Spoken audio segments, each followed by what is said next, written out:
You can never find a novelty shark hat when you need one.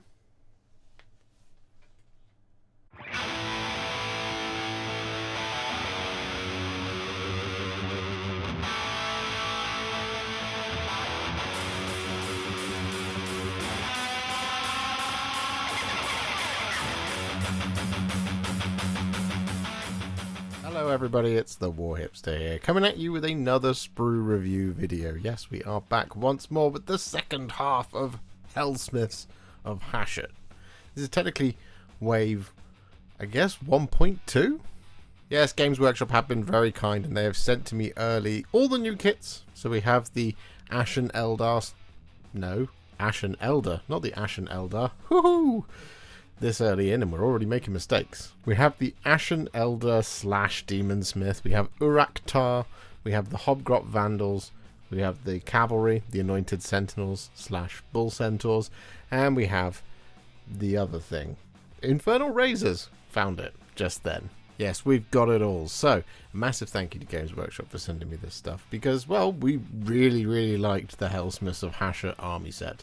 I thought it was one of the best build experiences that I've ever had, and well, I was excited to see if the second half of the first wave of the launch of the Helsmiths was going to be as good as that. So this was quite an exciting set of miniatures to get my hands on, as it were.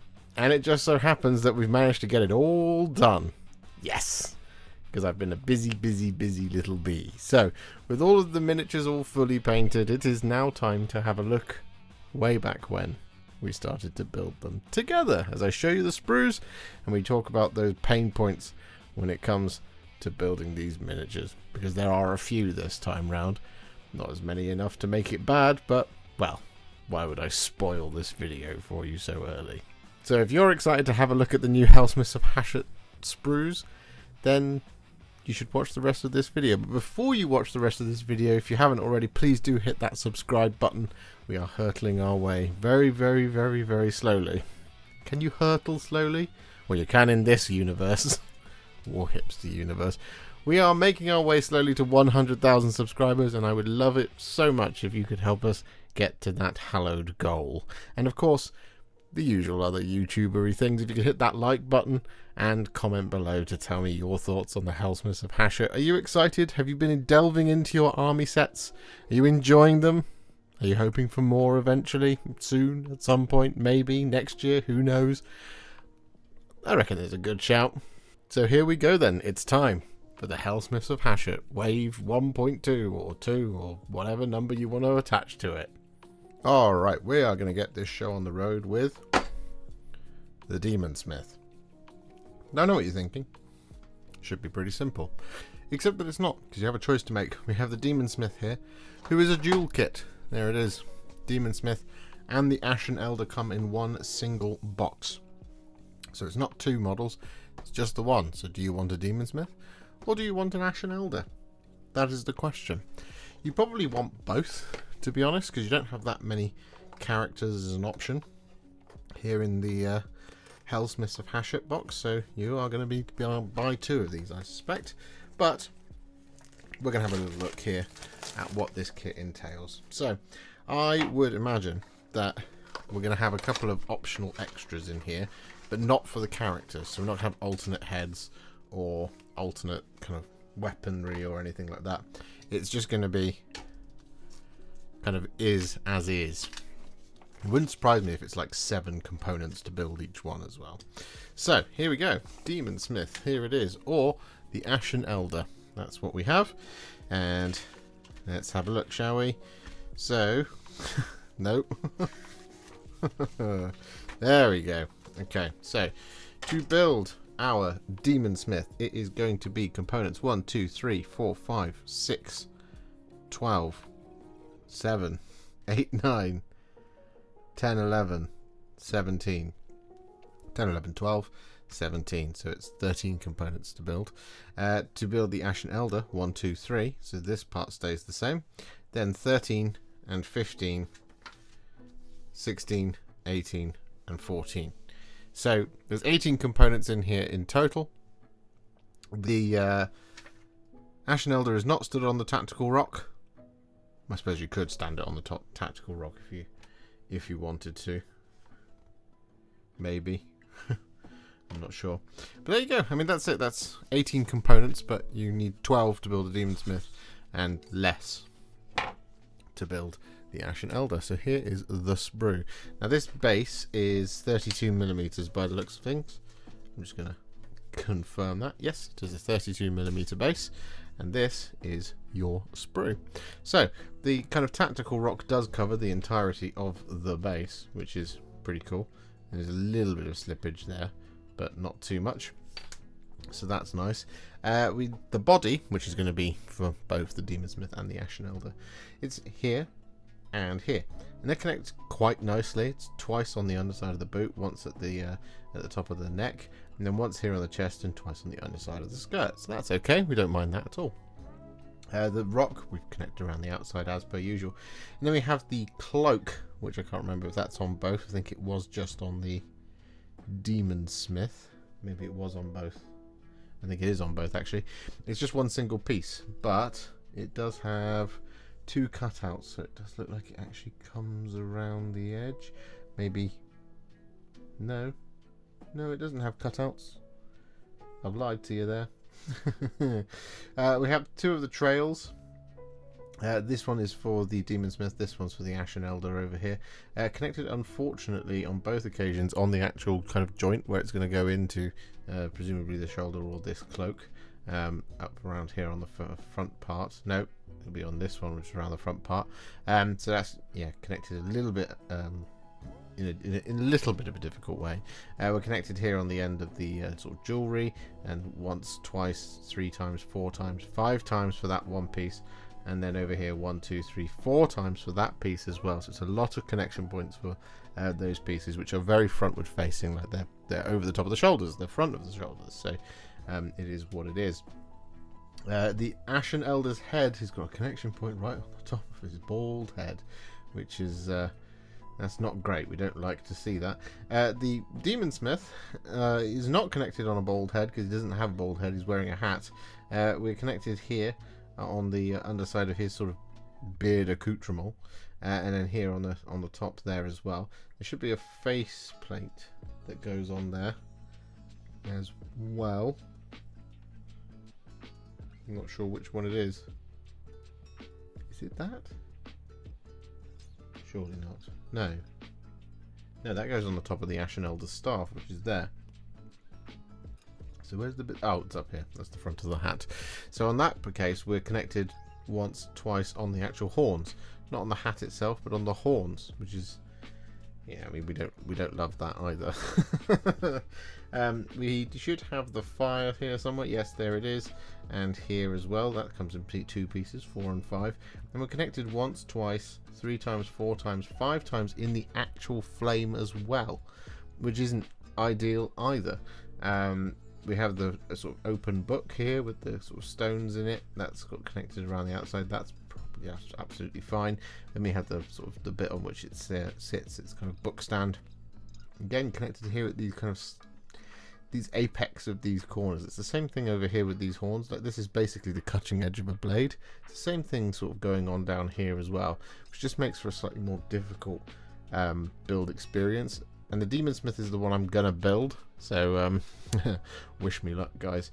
Overall, I don't think this is a good sprue. I don't think it's a bad sprue, but I don't think it's a good sprue. So we're not off to the good start yet, because, well, as I talked about it before, the army set was fantastic for the build. This one feels a little overcomplicated and a little bit heavy on the sort of cleanup. So we'll have to just go and see how long it takes to build it, which we shall do now.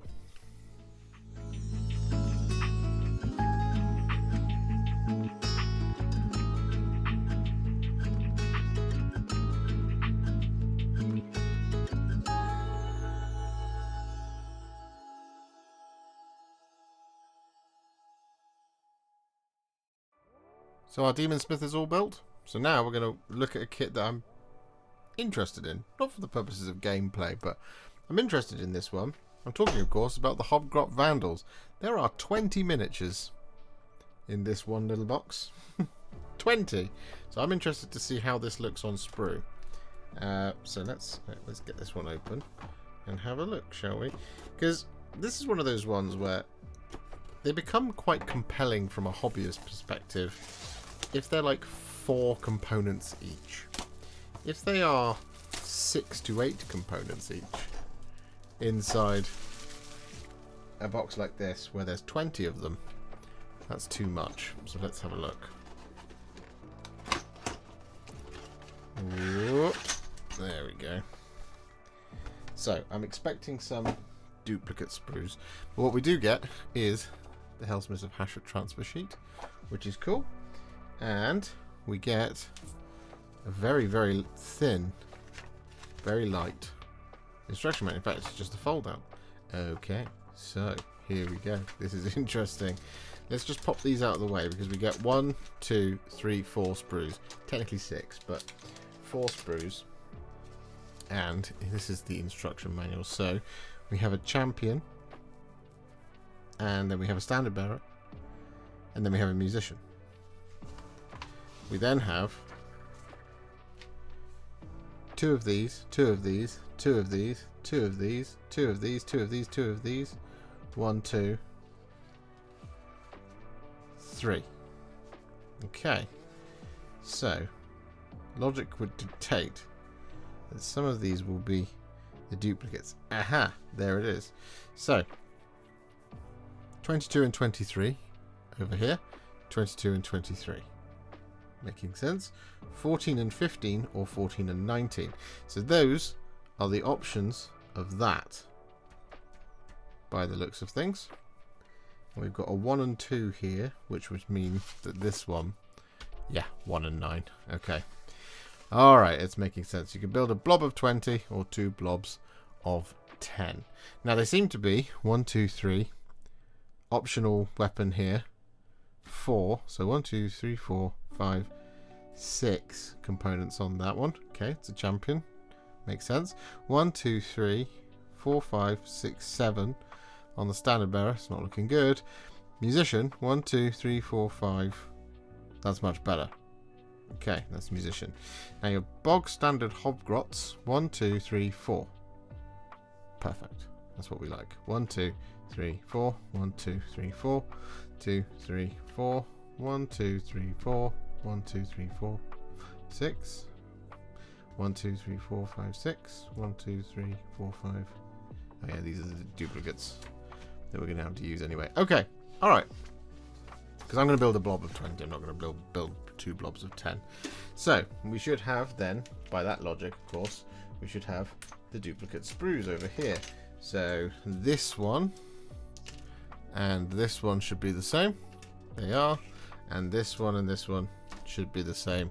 They are. So, we only need to look at one set of 10. And there they are. Okie dokie. So, we will start with the single sprue, because I imagine once we've done one, all 3 of them will be mostly exactly the same. So here it is.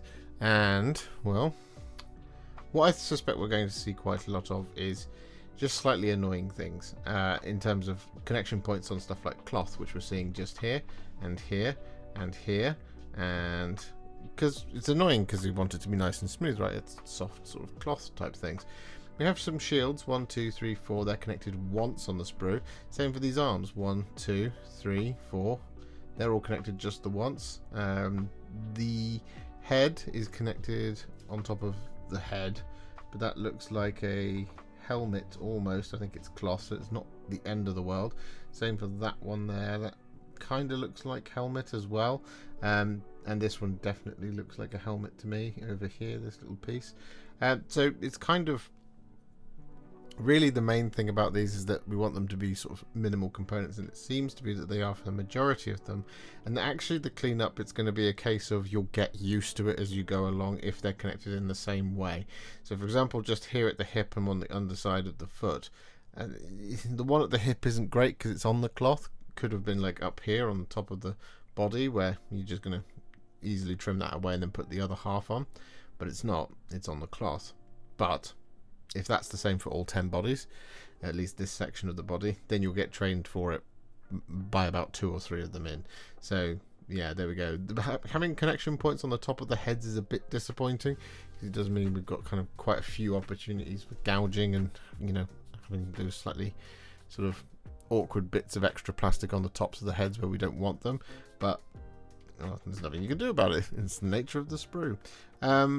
I will say as well, actually, just on this sprue, we don't have any connection points on the cutting edges of these axes, but we do have one just there on the knife. Does it really matter for the Hobgrot Vandalz? I don't know, but it does mean that you have to be careful in those little instances. As long as it's not like that throughout the kit, we should be okay. Here is the rest of the kit. So we have a bit of stray plastic stuff. So the axes over here, we don't have any connection points on the cutting edge of that one or that one. This sword does have a connection point on its cutting edge. This one does not. This one does not. This pick has a connection point on the sort of the middle part of the handle, so that's okay. This connection point is not on the cutting edge of the blade, but again we have some more of those bodies, right? So we have one connection point on the underside of the foot, here and here. Not on this one, actually, funnily enough. That's just connected on there once, but it's only connected on there once in the cloth again. So yeah, I mean, look, it's more of the same basically. It's kind of what I was saying is, once you've seen one set of sprues for these, it's going to be the same thing throughout them, other than this lovely chain sort of chain weapon, which is a bit bendy. You can see there's a lot of give in that.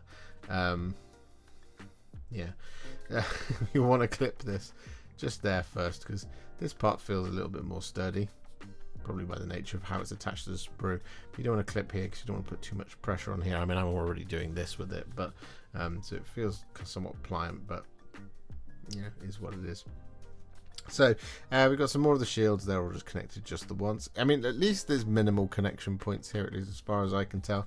But we do have more of the heads, and they're also connected on the top of the head rather than just on the underside of the neck, which would have been the ideal place to put them. Again, it's just, you know, the place you really want to have that sort of thing. At least on the banner, we don't have any connection points on the flag itself. It's just on the frame and like the hard bits. So like the underside just there, and here on that banner pole as well. Okay. Alright, I mean, this is very quick, but it's okay. We'll have to see, though. How long does it take to build some Hobgrot Vandalz? There's not many pieces, but there are 20 of them. So let's have a look.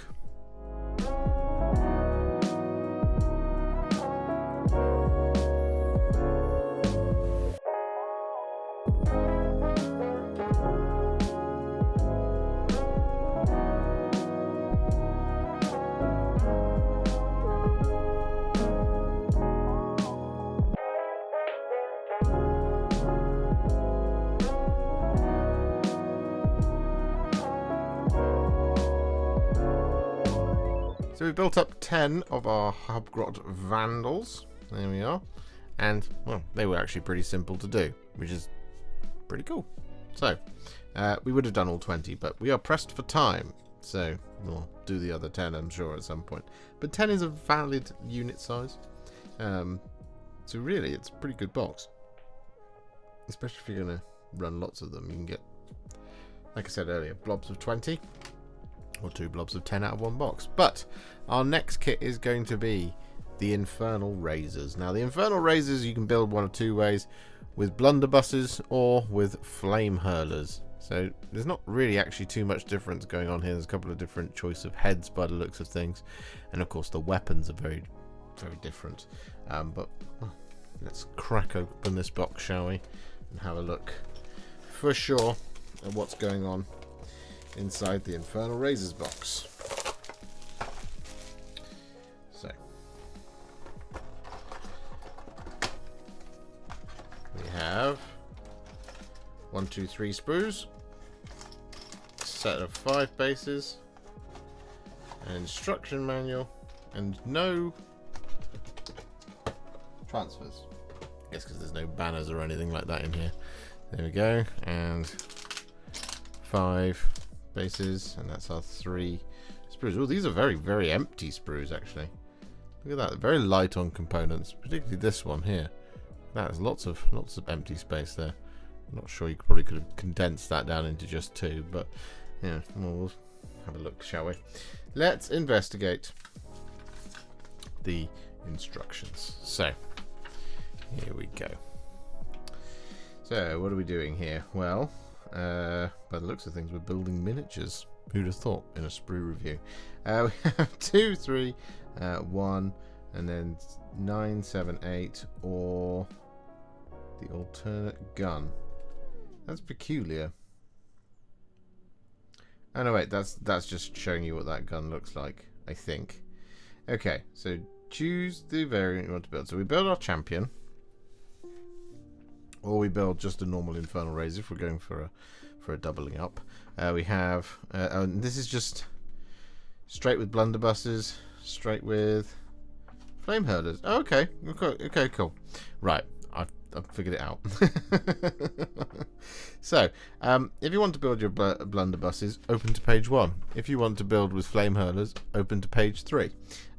So that's pretty easy to work with. That's not too bad.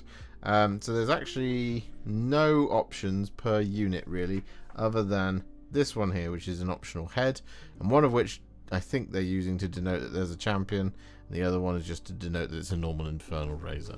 It looks to be very similar over here, 4 and 15, yep. And yeah, that's it. It's very elegantly simple. I don't like that. I don't mind that at all. So, like for example, we have 1, 2, 3, 4, 5, 6, 7, 8. Oh, that's a bit strange. The arm being in 2 places. But 8 components there. 1, 2, 3, 4, 5, 6, 7 there. 1, 2, 3, 4, 5, 6 up there. That's 1, 2, 3, 4. 1, 2, 3, 4, 5, 6, 7. And then the champion is 1, 2, 3, 4, 5, 6, 7, 8, 9. Okay. Interesting.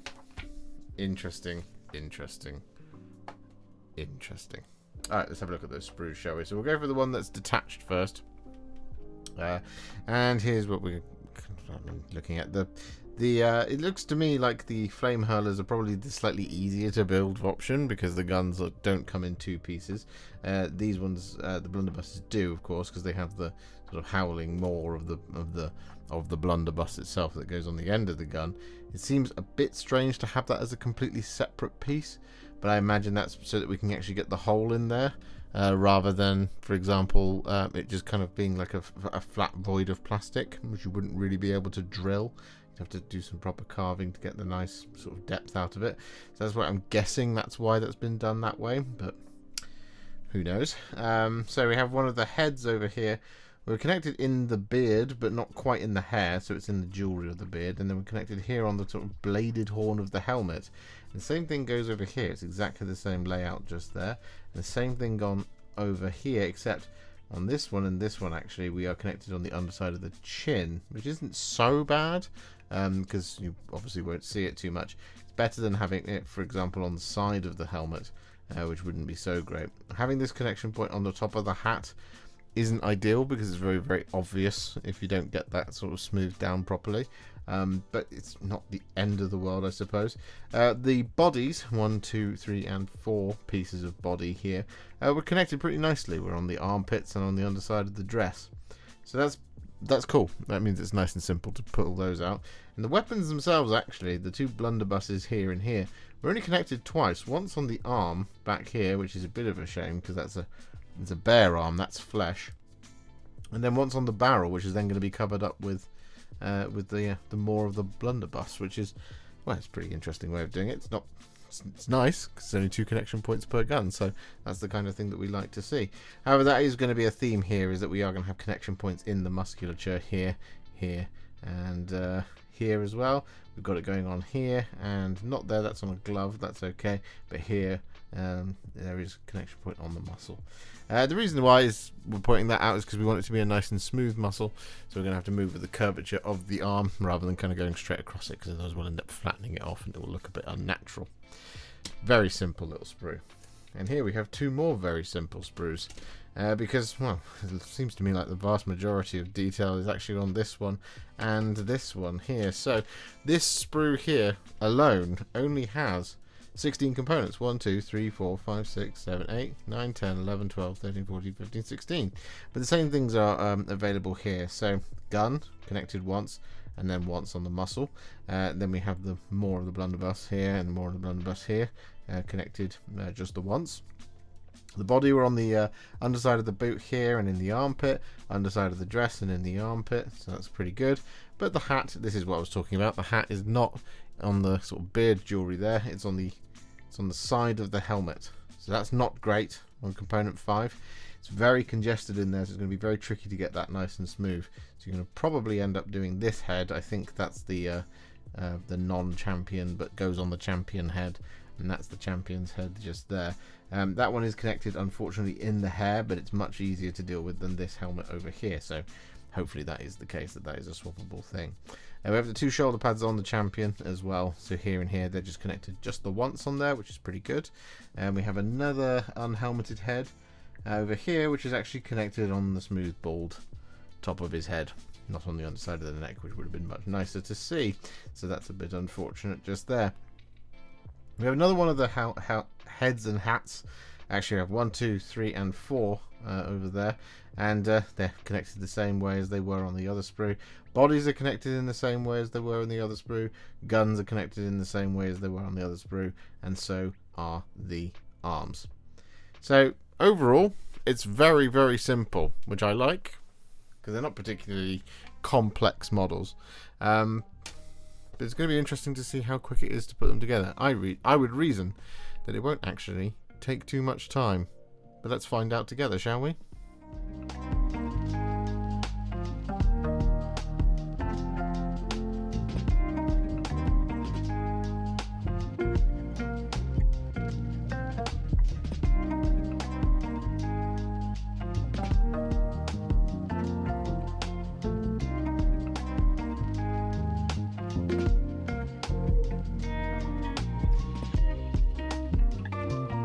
So our Infernal Razers are all built. It's another one in the done pile. So we're now going to move on to the cavalry of the Helsmiths of Hashut. And I am of course talking about the Bull Centaurs. But this is a dual kit as well. So we have Bull Centaurs and the Anointed Sentinels in this box. Now I'm going to be building the Anointed Sentinels because I like them. I like them a lot. So let's have a look at them, shall we? If they are as simple as the Infernal Razers, this would be great. I don't think they will, because this is a much thicker box. There's a lot more heft to it. We shall see. It might be a single Sentinel per sprue. We've got 3 in there. Let's have a look, shall we? Okay, so that's it. We have 1, 2, and 3 bases. Good, they're all intact. Oh, wow. They're pretty chunky, especially for the Helsmiths of Hashut. Look at that. Oh, so we've got 1 and 2 and 3 sprues. Again, it does look a little bit like we've got 1 model per sprue, which is cool. And we've got a transfer sheet for some reason. I'm not quite sure why. I guess maybe to make use of the text and stuff. It's not like the tattoos on the chest. Well, maybe. Maybe they go on. I don't know. Doesn't really look like they do, but oh well. Anyway, we get another Helsmiths of Hashut transfer sheet, which is cool. Always like a transfer sheet. So, of our 3 sprues, we'll pop them to the one side, and we'll have a quick look in here, shall we? So, Bull Centaurs, Anointed Sentinels. Makes sense to me. So if I had to guess, we're going to be building up the sort of horse part of the model, and then jamming a torso on, depending on which one that we're particularly building. So here we go. We have interchangeable parts. We have interchangeable horns. 1, 2, 3, 4. And this is purple cogs. So that's pertinent for the Bull Centaurs. We have this turquoise thing, which is pertinent for the Anointed Sentinels. And same thing going on over here for 71, 72, 73, and 74. Looks like helmets as well, maybe? Yes. The hats are in 2 pieces by the looks of things. Well, the heads are in 2 pieces. So we build up one of the bodies. Just the one body, actually. And then we build... Interesting. This is going to be confusing, I suspect. Bull Centaurs. Champion. Or just a normal Bull Centaur. And that's how we get him done. Anointed Sentinel. This is his champion, or just a normal Anointed Sentinel. And that's how we get him done. And then we build our next individual? Yes. Our next individual here, Anointed Sentinel or Bull Centaur, where there isn't an optional here because it's then just 2 generic cavalry options. We would go to here and then same and same again. So in terms of building our Anointed Sentinels, it looks like we are in 1, 2, 3, 4, 5, 6 pieces for the actual person, and the body seems to be on average 1, 2, 3, 4, 5, 6 pieces as well. It's 12 pieces for a cavalry. That's really interesting. It feels like it's quite elegant. We should have a look at the sprues, really. I mean, this one looks a little bit more intense. 1, 2, 3, 4, 5, 6, 7. Yeah, so there's 7 pieces there. And then for our Anointed Sentinel champion, it's going to be 1, 2, 3, 4, 5, 6, and 7. Not bad. Not bad at all. Okay, I'm into this. Seems a lot more relaxed than it usually does for cavalry models, so that's good. Right, let's have a look at them sprues, shall we? So, sprue number 1 with the first of our Anointed Sentinels / Bull Centaurs. So here we go. We have stuff that we're kind of going to just expect from cavalry models. So it's going to be lots of connection points in the muscles here, here, and here, for example. And it's kind of just par for the course, really, for these types of things. They are really chunky, these components, which is really cool. I mean, I think it feels like there's a lot of detail here, but there actually isn't that much going on because these feel like they're quite big. I mean, what size is that base? It looks like a 60mm, 75mm oval base. So they're not small by any stretch of the imagination. And, well, yeah, this is kind of what you'd expect, right? But because they are so big and there's these large pieces of armor, they actually start to sort of move towards being more like a vehicle. So you have these pieces, for example, we're just connected around the outside, which is nice and elegant and easy to deal with. For the connection points on the kind of musculature, we're just going to move with the curvature of these pieces so that we're kind of going this way across the leg rather than up and down the leg in order to sort of avoid gouging it out or flattening it off, which we don't want to do. We have some of the weapons here with one of the big glaives where that is not on the cutting edge of the blade, and the same thing goes for the little sort of maces that the Bull Centaurs are carrying, so that's pretty good. At least over here it is. We have one of the heads for our Bull Centaurs, I think. We're connected twice on the underside of the beard, so in the jewelry. That's actually quite a neat way of doing it. Very, very sort of elegant solution to that kind of thing. Some of the horns over here, for example, will be connected in the metal on the caps by the looks of things. Yeah, seems to be that way, so that's better than it being on the actual sort of the horn itself. Doesn't matter really if you kind of accidentally smooth that out too much. We have a little bit of a handle here, which, I mean, that's just a lot of negative space for component 34. It's a bit strange. But there we go. So stuff like the arm, we're connected on the muscles, on the muscles there. Same here on the back here and on here on the side as well. It's not too bad because it seems to be kind of sparse in terms of the amount of connection points. For example, this body here connected once on the underside of that tabard or cummerbund as it goes all the way around, and then once on the underside of the arm and once here on the neck. So not too bad in that regard. And even the bodies of the horsey bit, we're connected twice on the underside, sure, and we have got those connection points in the smooth muscles. But again, it's fairly reserved. 1, 2, 3, 4, 5 connection points there. 1, 2, 3, 4 over there. So overall, it's pretty good actually. There's not too much on here. There is that. That feels a little bit strange. Maybe you could put like a dash of diagonal of plastic there just to make that feel a little bit more full. But there we go. Anyway, our next sprue is over here. this one, and it's more of the same really. We don't have a connection point on the cutting edge of this blade, or this blade. We do actually have connection points on the sort of horns here, but not really here. So this one's okay, this one's less okay, but sort of similar deal. Head is similar deal to the other one. Horse body, similar to the other one. Horn bits over here, similar to the other one. And sort of the back piece and the chest piece, again similar to the other one. They're quite nicely reserved again. So we have 1, 2, 3, 4 connection points on that part of the body, 1, 2, 3, and 4 connection points on that part of the body.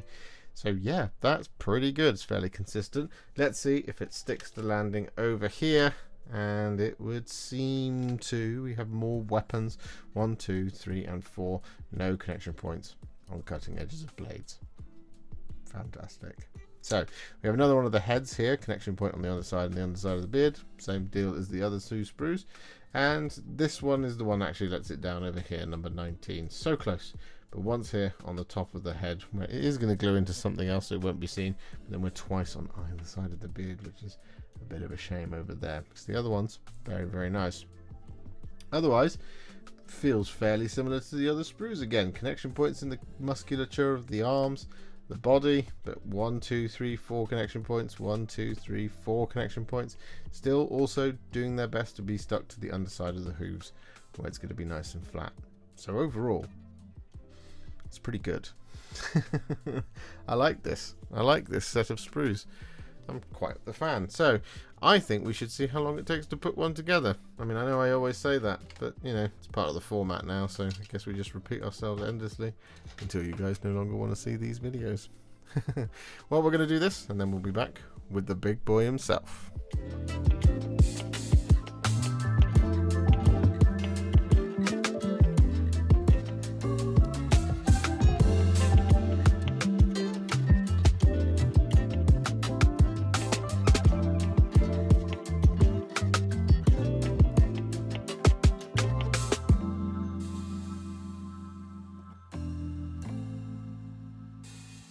So our bull centaurs are now all built, and there is quite the size difference.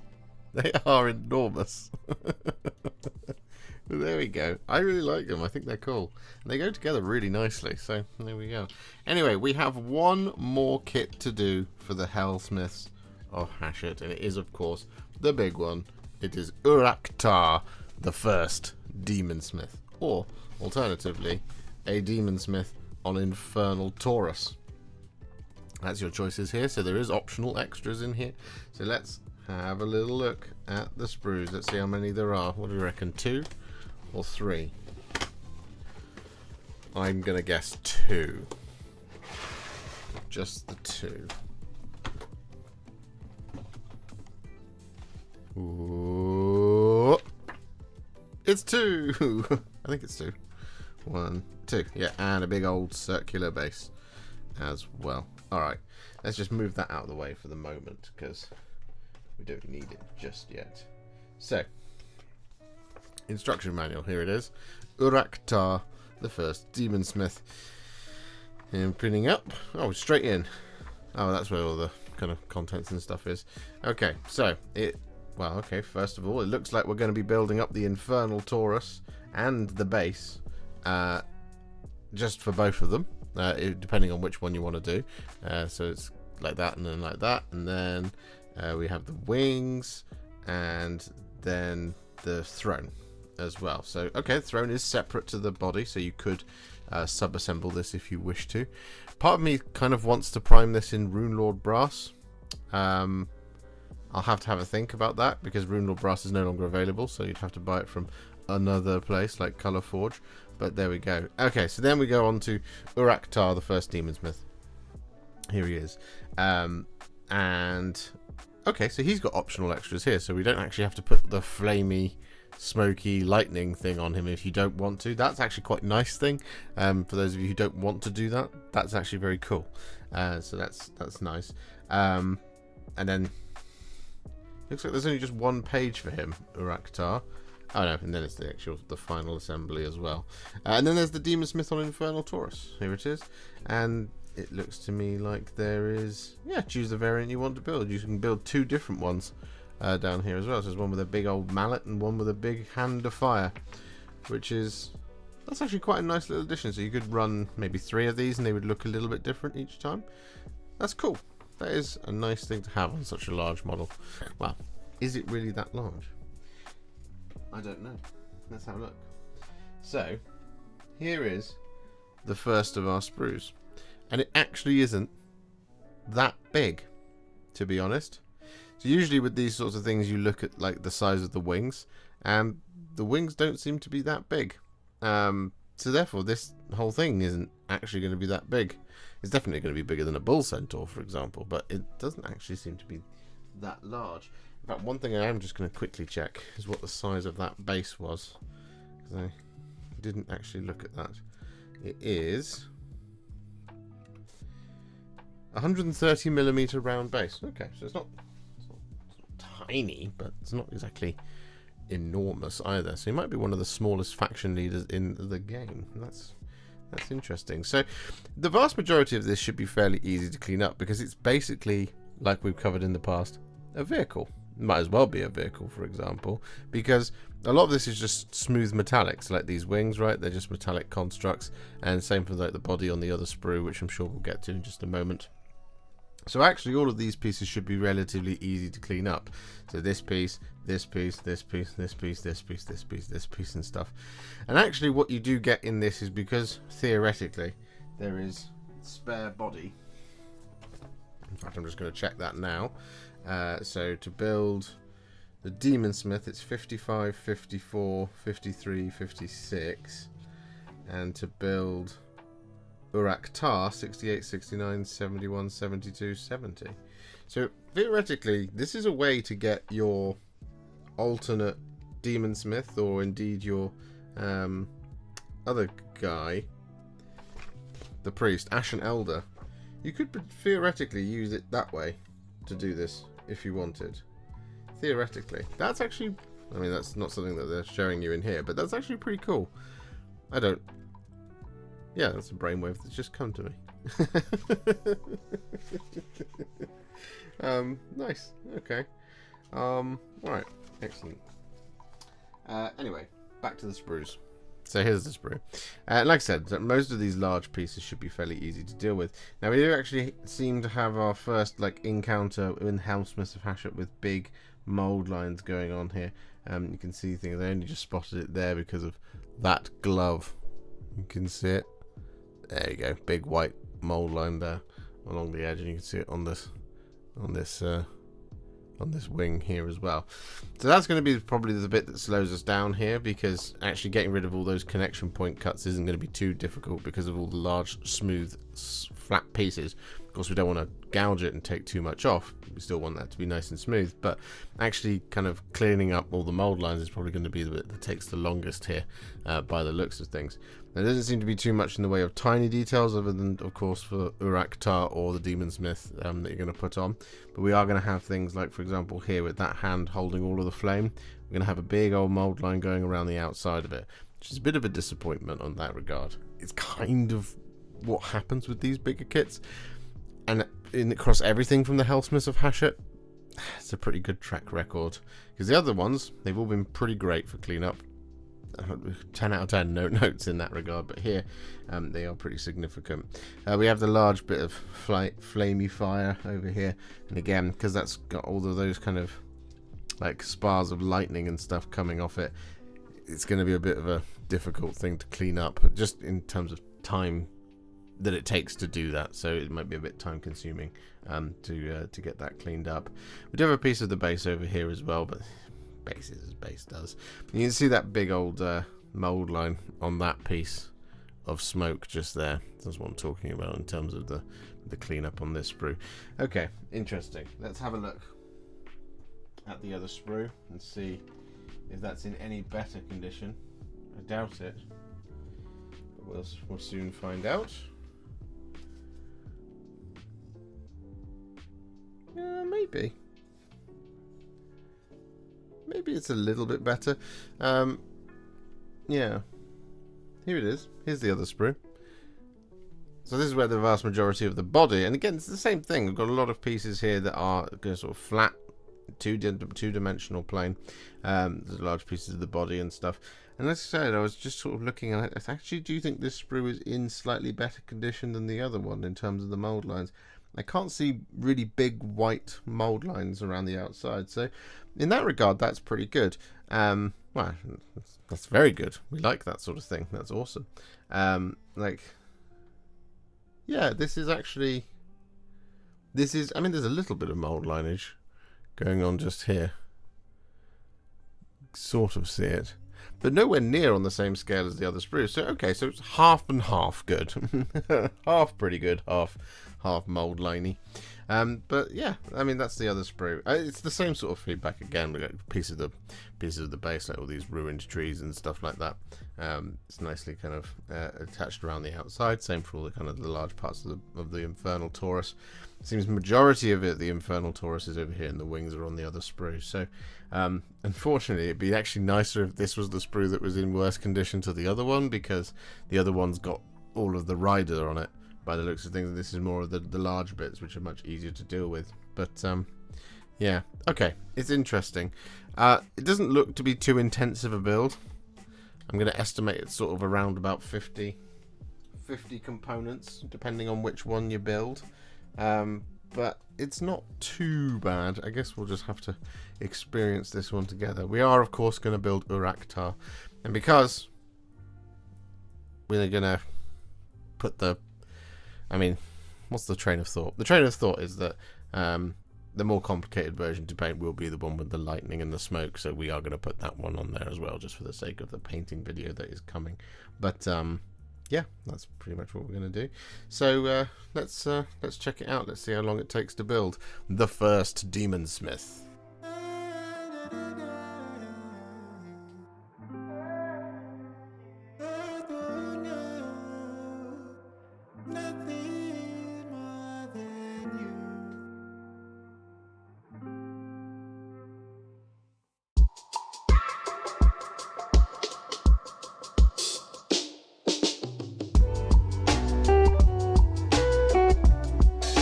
And as I've already mentioned, we have painted all of these miniatures. Well, not all. We only did half of the Hobgrot Vandalz in the end. We do still have the other 10 on sprue. Eventually I'll do them, I'm sure, when it comes to building out the rest of a Helsmiths of Hashut army. But for now, have a look. First up, we have our Hobgrot Vandalz. Now, we went for a kind of hodgepodge sort of thing here. So we've got 5 different robe schemes for you to create the sort of recreate a similar sort of effect. It's a pretty nice little unit to paint. We then have an Zorn. I think that's how you're supposed to say it. Infernal Razers video. Yes, there's another alternate scheme for the Helsmiths of Hashut, aside from the Forge Anathema and the Jar Vixar, which we've already done. So there we go. We then have the Anointed Sentinels. Here they are. They're absolutely enormous in comparison to the rest of the Helsmiths of Hashut, or at least the humanoid versions. I mean, the Dominator engine is massive in and of itself, but there you go. And the character that we built, of course, was the Daemonsmith, who we've painted up in the colours of the Forge Anathema. So this is the sort of the box art version here. We could have gone for something different, but I wanted to put this one into the sort of rest of my collection, as it were. And then we have Urak Taar, the first Daemonsmith, I should say, on his Infernal Taurus. And yeah, I mean, look, I think I've done a pretty good job here. I'm really proud of it. I think it's awesome, and it's very, very, very metallic. So there you have it. It's a cool set of miniatures. I think because there's so many of these things are sort of dual kits, and the thing that surprised me the most was that the Ashen Elder and the Daemonsmith were a dual kit. I would have kind of thought that they would be individual characters. It does mean that sometimes it kind of feels like a much smaller range than it is. And it's been expanded out by adding some like kind of upgrade features to each of these. It's like they started with the Bull Centaurs and they started with the Daemonsmith, and then they thought if we add a couple of components here and there, we'll end up getting like dual kits for these things, which will massively expand the range. Which is interesting because I feel like sometimes a range like this can launch and there's only like 8 or 9 data sheets or war scrolls for the faction, whereas here we're on around 16, something like that, which is a lot. But then, like I said, you do have a lot of duplicate not duplicate, dual kits going on, like the Hashutite spears and the Hashutite weapons for the Infernal cohort, and the same thing for the Infernal Razers. You've got the blunderbusses and you've got the flamers, and with the cavalry you've got the Anointed Sentinels and you've got the Bull Centaur, and with the cannon you've got 2 different cannons, and with the Dominator engine you've got 2 different Dominator engines. So overall, actually the range isn't that wide, but everything doubles actually. I'm trying to think, I think the only thing that doesn't double is the Vandals and the War Despot. And that's it. Because even Urak Taar doubles up. So that's interesting. Anyway, that's it. That's what we got. So overall, I would say as a range, it's pretty good. It's pretty good. This does round out, in terms of sprues, it does round out the stuff that was in the army set quite nicely. I will just quickly start with the Vandals, because like I sort of said in the video, if they were in lots and lots and lots of pieces, that was going to be a problem, and if the sprues weren't in great condition, that was also going to be a problem, because there's 20 of them in the box. But there's, 10 and 10, and I built 10 of them pretty quickly. The only reason I didn't do 20 is because, well, I wanted to get everything done, and I knew that if I was painting 20 Vandals, I wasn't going to get everything finished. So I've done a legitimate unit of 10, so that's all good. But I thought that kit was actually quite nice. It wasn't too detailed. It's not too difficult to paint either. They are quite effective as a set of models, and it is just nice to see more Hobgrots. Hopefully we'll see even more Hobgrots going forward, until eventually there will be a whole Hobgrot faction all on their own. Maybe. That's what we'll see eventually, but who can say. So yeah, I really liked that as a kit, which was interesting. The Infernal Razers, again, I thought they were pretty good as a set of miniatures. They were kind of very similar in some ways to the Infernal cohort. There's obviously definitely some crossover there, because they're the sort of armoured dwarven foot troops. And so obviously there's going to be kind of similarities here and there, but they go together pretty quickly. And while they're not the most exciting and wild unit with lots of different things going on, there is bits and bobs here and there that are just nice little touches on that kit. And again, like the kind of swap between the two, it's not too intense. There's a little bit of difference here and there just to change them into the different war scrolls for the blunderbusses or for the flamers, but ultimately it's a pretty nice kit. The cavalry is really interesting. I like them. I think they're nice. They are a bit monopose, so if you're going to have multiples of them, you might only really want to have one of each. But if you're going to double them up into reinforced units of Anointed Sentinels, for example, there's not going to be a lot of variation that's going on in there. But ultimately, it is a very efficient sprue, I think, is the best way to talk about the cavalry, which, some people like that, some people don't. I feel like it's quite, like I said, monopose in its direction. But ultimately on the sprue, it's pretty good condition. And I think, at this point, currently, for the Helsmiths of Hashut, using lots of cavalry isn't really a competitive option. But then I don't really know, because I haven't seen much of the Helsmiths in action at the moment. We do have our Just Paint or Play here on the channel, and we do expound the virtues of having the cavalry in the army. But it would have been nice to have just a little bit more customization going on here. I do much prefer the Anointed Sentinels. I think there's a little bit more to them. And the scale of them is a bit strange. It's just odd as models. Like, the rest of the Helsmiths are really small, and then they are massive. They almost kind of rival like a Stormcast unit, which is strange. It's cool though. It makes them quite easy to paint. As for our character models, I wasn't a big fan of the sprue for the Daemonsmith / Ashen Elder. I feel like it could have been 2 different models, which would have been nice, I think. So that the War Despot, Ashen Elder, and the Daemonsmith were all separated out, and then they could have been a little bit more inventive in terms of their design.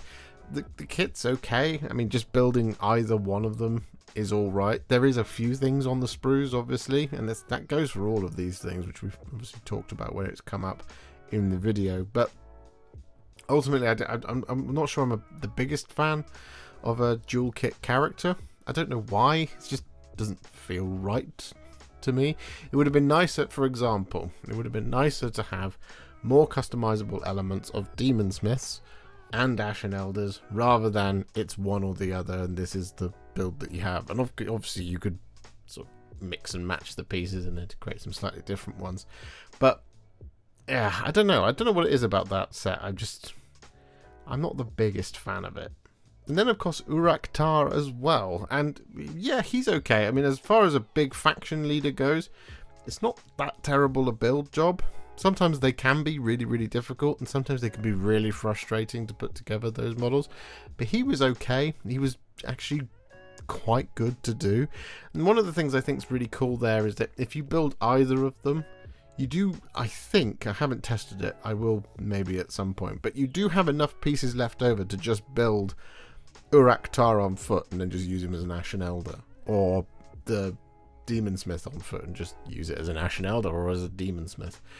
Should test it, but it looked to me like you probably could do it because the bodies were separate. You know, you might have to do a little bit of tactical rock placement, but ultimately I thought that was a pretty cool thing, and maybe it should be shouted about.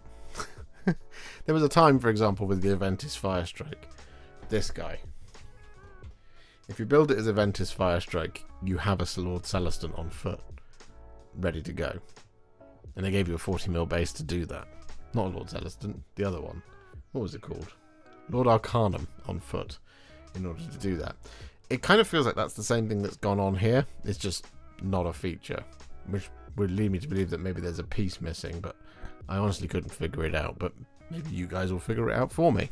So overall, how do we feel? I mean, as a set of sprues, the Helsmiths of Hashut, I think overall the range does stick the landing, as it were. I think it's good range of kits, and modelers out there, you shouldn't have too much issue putting these together.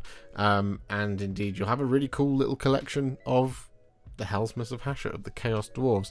And I think it's really nice that we have them, and there was potential for this to be a really difficult set of miniatures to build. But with the army set and all those gear heads, is what I was going to say, all those guys, with all of those kits from the army set available, which I thought were absolutely fantastic kits to put together, and these are more of the same, just a couple of little bits and pieces here which vary a little bit from kind of how efficient and tight that box was. It's actually ultimately a triumph of a set of sprues, and that's a really good thing. I'd like to see some more different stuff as well, but I mean, that's always the case with everything, right? If we give this a mark on the Land Raider scale, what will that be? Well, I think for this set of sprues, I think we're going to go for an 8 out of 10, generally, for these set of sprues. But overall, I feel like that's a fair mark for the entirety of the set of sprues and indeed models for the Helsmiths of Hashut. I mean, some of the stuff is just my opinion, which I know is a bit... I'm using that to sort of talk about how I feel about it, but ultimately it shouldn't affect the ranking of it, I think. So I think an 8 out of 10 for the Helsmiths of Hashut on the Land Raider scale is absolutely fitting. So I'm curious to hear what you think. And if you want to let me know what you think, there is a comment section just below where you can do so. So thank you very much for watching. I hope you enjoyed this one, and I'll see you all very soon for some more sprue reviewage. Yes, I'm sure there'll be more. If you enjoyed this video, you love the channel, and you'd like to support me further, you absolutely can do so by heading to patreon.com/Warhipster, just like all of these wonderful, amazing people have done. And alternatively, you could become a YouTube channel member by clicking on the join button below, exactly like these fabulous folks have done, scrolling up on the screen before you. There are so many of you out there that it really takes my breath away, and I cannot thank you enough for everything you do, as without you I wouldn't be able to keep making these Contrast Plus videos. And if you really like this video and you want to send me a little thanks, just click on the thanks button just below this video. Don't forget to share it, like it, comment on it, and don't forget to subscribe to the channel. And to make sure you stay up to date, don't forget to click the bell icon. Thank you so much for watching, and I'll see you all very soon in the next one. Happy wargaming.